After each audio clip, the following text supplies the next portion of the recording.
ನಮಸ್ಕಾರ ಸ್ನೇಹಿತರೆ, welcome back to my YouTube channel. ಬನ್ನಿ ಇವತ್ತಿನ ನಂದಗೋಕುಲ ಸಂಚಿಕೆಯಲ್ಲಿ ಏನಾಗುತ್ತೆ ಅಂತ ನೋಡ್ಕೊಂಬರೋಣ. ಇಲ್ಲಿ ವಲ್ಲಭ ಹಾಗೆ ಅಮ್ಮು ಕಾಲೇಜಲ್ಲಿ ನಾಟಕ ಪ್ರಾಕ್ಟೀಸ್ ನಡೀತಾ ಇರುತ್ತೆ. ಆದರೆ ಅಮ್ಮುಗೆ ಡೈಲಾಗ್ ಹೇಳಕ್ಕೆ ಬರ್ತಾ ಇರೋದಿಲ್ಲ. ಮಾಸ್ಟರು ನೀನು ಟೇಕ್ ತೊಗೊಂಡು ಪರವಾಗಿಲ್ಲ, ಸರಿಯಾಗಿ ಹೇಳಮ್ಮ ಅಂತ ಹೇಳ್ತಿರ್ತಾರೆ. ಇವಳಿಗೆ ಬರುತ್ತೆ, ಇವಳ ಜೊತೆ ನಾನು ಈ ಸ್ಕ್ರೀನ್ ಶೇರ್ ಮಾಡ್ತಾ ಇದ್ದೀನಲ್ಲ, ಈ ತಗಡಿಗೆ ಏನು ಬರುತ್ತೆ ಅಂತ ಇಬ್ಬರು ಜಗಳ ಮಾಡಕ್ಕೆ ನಿಲ್ತಾರೆ. ಅದಕ್ಕೆ ಏ ಅಮ್ಮು ಸರಿಯಾಗಿ ಹೇಳಮ್ಮ ಅಂತ ಮಾಸ್ಟರ್ ಹೇಳ್ತಾರೆ. ಅದಕ್ಕೆ ನಾನು ಸರಿಯಾಗಿ ಹೇಳ್ತಾ ಇದ್ದೀನಿ ಮಾಸ್ಟರ್, ಏನೋ ದೊಡ್ಡ ತಪ್ಪಾಗುತ್ತೆ, ತುಂಬ ಡೈಲಾಗ್ ಇದೆಯಲ್ಲ ಅಷ್ಟೇ ಅಂತ ಅಮ್ಮು ಹೇಳ್ತಾಳೆ. ಅದಕ್ಕೆ ಇವಳಿಗೇನು ಬರುತ್ತೆ ಬಿಡಿ ಮಾಸ್ಟರ್ ಅಂತ ವಲ್ಲಭ ಹೇಳೋದಕ್ಕೆ ಅಮ್ಮ ಕೋಪ ಮಾಡ್ಕೊಂಡು ಅಲ್ಲಿಂದ ಹೊರಟೋಗ್ಬಿಡ್ತಾಳೆ.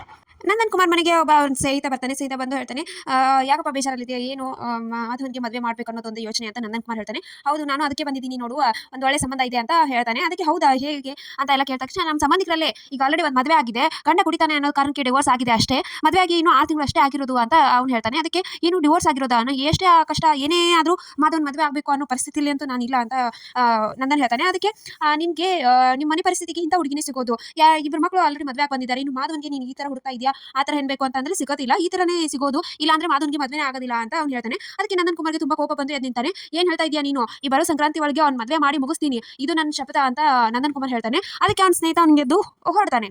ಈತ ಅಮ್ಮ ಕೋಪ ಮಾಡ್ಕೊಂಡ್ ಬಂದಿರ್ತಾಳೆ. ಅದಕ್ಕೆ ಹಾಗೆ ಮಾಸ್ಟರ್ ಅವ್ನ ಫ್ರೆಂಡ್ಸು ಎಲ್ಲರೂ ಸಮಾಧಾನ ಮಾಡಕ್ಕೆ ಬರ್ತಾಳೆ. ಅದಕ್ಕೆ ನಮ್ಮ ಹೇಳ್ತಾಳೆ, ಮಾಸ್ಟರ್ ಹೇಳ್ತಾನೆ, ಬಾರಮ್ಮ ಆಕ್ಟ್ ಮಾಡುವಂತೆ, ನೀನು ಒಳ್ಳೆ ಆಕ್ಟರ್ ಅಲ್ವಾ, ಅದಕ್ಕೆ ನಿನ್ನ ಕರಿತಾ ಇರೋದು ಅಂತ ಮಾಸ್ಟರ್ ಹೇಳ್ತಾನೆ. ಹೌದು ಮಾಸ್ಟರ್, ನಾನು ಬರಬೇಕು ಅಂತ ಅಂದ್ರೆ ಕಾಡ್ ಪಾಪ ಬಂದು ನನ್ನ ಸಾರಿ ಕೇಳಬೇಕು ಅಂತ ಹೇಳ್ತಾಳೆ. ಅದಕ್ಕೆ ಅವ್ನು ಬಂದು ಸಾರಿ ಕೇಳೋದು ಅಂತ ಮಾಸ್ಟರ್ ಶಾಕ್ ಆಗ್ತಾನೆ. ಆಮೇಲೆ ನಂದನ್ ಕುಮಾರ್ ಮನೆಯಲ್ಲಿ ಏನ್ರಿ ನೀವು ಈ ತರ ಹೇಳ್ಬಿಟ್ರಿ ಅಂತ ಗಿರಿಜಾ ನಂದನ್ ಕುಮಾರ್ಗೆ ಸಮಾಧಾನ ಮಾಡ್ತಾಳೆ.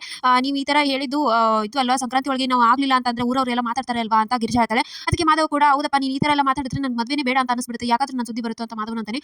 ಹೌದು, ಈಗ ಒಂದು ತಿಂಗಳು ಒಳಗೆ ನಾನು ಮದುವೆ ಆಗೋವರೆಗೂ ನಾನು ಚಪ್ಪಲಿ ಹಾಕೋದಿಲ್ಲ ಅಂತ ಹೇಳಿ ಇದನ್ನ ಮಾಡ್ತಾನೆ. ಏನ್ ಮಾವ ನೀವು ಈ ತರ ಎಲ್ಲ ಮಾಡಿದ್ರೆ ಯಾವ ತರ ಅಂತ ಮೀನಾ ಕೂಡ ಸಮಾಧಾನ ಮಾಡ್ತಾಳೆ.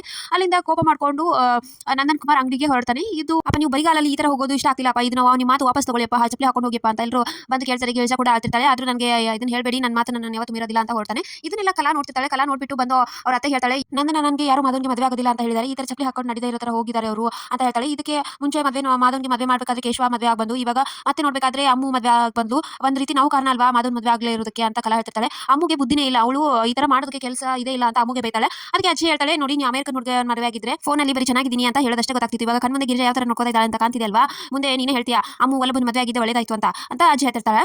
ಆಮೇಲೆ ಈತ ನಂದನ್ ಕುಮಾರ್ ಅಂಗಡಿ ಬಂದು ಮಂಜನಿಗೆ ಹೇಳ್ತಿರ್ತಾನೆ, ನೋಡಿ ಮಂಜನ ಅವ್ನಿಗೆ ಎಷ್ಟೇ ಇರಬೇಕು, ನಮ್ಮ ಮಾಧವನ್ಗೆ ಮದುವೆ ಆಗೋದಿಲ್ಲ ಅಂತ ಹೇಳ್ತಿದ್ದಾನೆ ಅಂತ ಹೇಳ್ತಾ. ಆದ್ರೂ ಹೌದಪ್ಪ ಸರಿ, ನೀನು ಮದುವೆ ಮಾಡಿಸ್ತೀಯ ಅಂತ ಹಾಕೊಂಡು ಅದ್ರ ಚಪ್ಪಲಿ ಹಾಕೊಂಡು ನಡೀತಾ ಇರೋದು ಒಳ್ಳೇದಲ್ಲಪ್ಪ ಅಂತ ಹೇಳ್ತಾನೆ. ಇಲ್ಲ ನಾನು ಹೇಳಿದ್ದು ಸರಿ ಇರಲಿಲ್ಲ, ಅದಕ್ಕೆ ನಾನು ಈ ನಿರ್ಧಾರ ತಗೊಂಡೆ ಅಂತ ನಂದನ್ ಕುಮಾರ್ ಹೇಳ್ತಾನೆ. ಸೊ ಇಷ್ಟಿತ್ತು ಇವತ್ತಿನ ಸಂಚಿಕೆ. ವಿಡಿಯೋ ಇಷ್ಟ ಆಯ್ತು ಲೈಕ್ ಮಾಡೋದನ್ನ ಮರಿಬೇಡಿ.